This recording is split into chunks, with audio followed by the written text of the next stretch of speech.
Hey everyone, welcome to this explainer. Today, we're going to decode what I like to call microscopic origami, the absolutely wild papercraft-like journey of protein folding. So I want you to picture the most intricate, complex paper origami you've ever seen. Now imagine it folding itself in a fraction of a second to create life's most vital machines. It's crazy to think about, right? But it's an incredible paradox we see all over biology. From simple bacteria all the way up to us humans, life performs an astronomical number of tasks, digesting food, fighting viruses, moving muscles, you name it. Yet every wildly different structure in our bodies relies on the exact same, shockingly limited toolkit. And it all comes down to this number right here, 20. Yep, just 20 naturally occurring amino acids. You can think of them kind of like letters in an alphabet. Just as the 26 letters of the English alphabet can be mixed and matched to write literally millions of different books, these 20 amino acids can be covalently joined in countless combinations. By simply changing the sequence, organisms build a vast variety of catalysts, antibodies, and muscle fibers, each with entirely different properties. To make sense of this, biologists map this microscopic origami across 4 distinct structural levels. It's basically a sequential journey, kind of like leveling up in a video game.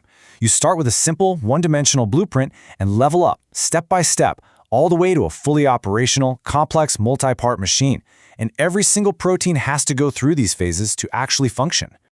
Okay, so the whole journey kicks off at the primary structure level. Here, our 20 amino acids link up sequentially into a linear chain using what's called a peptide bond. Basically, a carboxyl group on one acid snaps together with the amino group of the next one. Oh, and it kicks out a water molecule in the process. This specific linear sequence of residues forms our absolute base structural blueprint. But you know, this flat, linear string doesn't stay simple for very long. It begins twisting into these secondary spirals and sheets, crumpling even further into complex 3D tertiary structures, and then finally assembling into massive, multi-part quaternary machines. It's a beautifully choreographed, rapid-fire physical transformation. Now, entering the second dimension, that primary chain really begins to fold. Discovered way back in 1951 by Linus Pauling and Robert Corey, these chains twist into rod-like alpha helices, or they fold up into beta-pleated sheets. They're held together and stabilized by hydrogen bonds. It's honestly exactly like folding microscopic pleats into origami paper to create these rigid structural shapes. But here's the catch. Proteins can't just fold haphazardly. The strict rules of this microscopic origami trace back to structural biology pioneer G.N. Ramachandran. He was a brilliant physicist who actually crossed paths with Pauling at Cambridge. Ramachandran's total obsession with molecular structures led to him publishing the groundbreaking triple helical structure of collagen in 1954. What's really fascinating is that Ramachandran realized a very fundamental physical limit. Atoms take up physical space. These amino acid chains couldn't just twist freely wherever they wanted. If a protein tried to fold at the wrong angle, the atoms of the backbone and the side chains would literally crash into each other. It's a chemical roadblock that scientists call steric interference.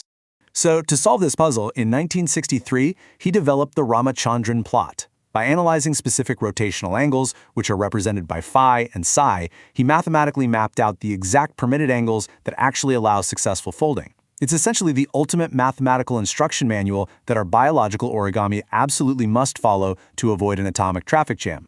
Right, so once those secondary pleats and helices are safely formed, the chain crumples again into a highly specific 3D tertiary shape. It usually looks like a dense, tightly packed woolen ball. Now, for a lot of proteins, this is it, the final form.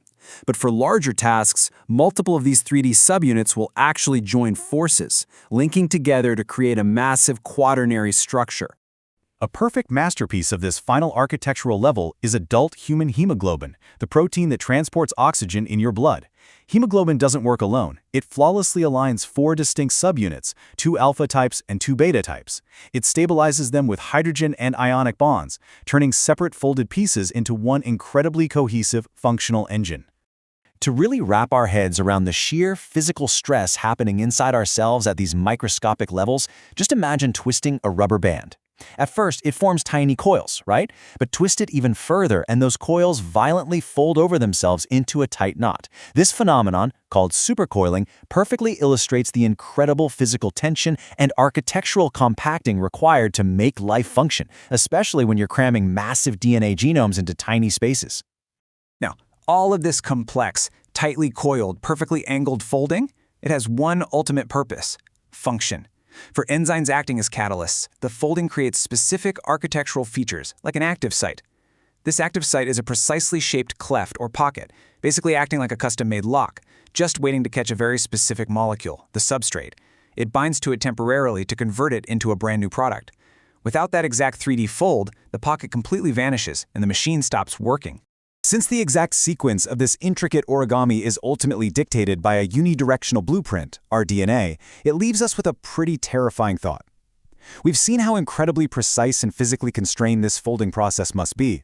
So, what are the cascading consequences when a single genetic typo, just one mutated letter in the DNA blueprint, causes this intricate 3D machine to fold incorrectly? I'll leave you to ponder the microscopic butterfly effect of that question. Thanks for joining me on this explainer, and keep exploring. Thanks for watching, friends. Don't forget to like and subscribe. See you in the next one.